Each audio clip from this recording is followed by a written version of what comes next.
আজকে করব fried rice আর chicken কষা। ওই জন্য ফ্রায়েড রাইস করতে যা যা লাগে আর কি, গাজর, বিনস, ক্যাপসিকাম, মটরশুঁটি, ওই জন্য সব কিছু আর কি আমরা টুকটুক করে কেটে নিচ্ছি। আর ওদিকে আমাদের পাতলু মিয়া কাটছে গাজর।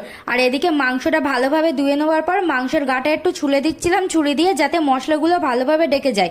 আর এখানে মাংসটা খানিকক্ষণের জন্য ম্যারিনেট করে রেখে দিয়েছি। ম্যারিনেটে দিয়েছিলাম নুন, হলুদ আর কাশ্মীরি লঙ্কার গুঁড়ো। আর এদিকে সব সবজিগুলো কেটে রেখে দিচ্ছি, আর ভাজাও হয়ে গেছে আমাদের সবজিগুলো। আর এদিকে মাংস করার জন্য আমি এখানে আলুগুলোকে ঠিকঠাকভাবে ভেজে নিচ্ছি।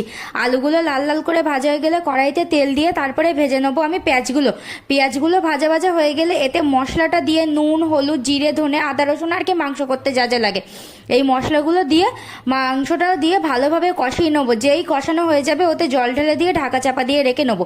আর শেষে গরম মশলা দিয়ে নাবিয়ে নেবো। তার মাঝখানে আমি আর কি চালটা ধুয়ে রাখছিলাম, ফ্রায়েড রাইসের চালটা 20 মিনিটের জন্য আর কি রেস্টিংয়ে রাখছিলাম।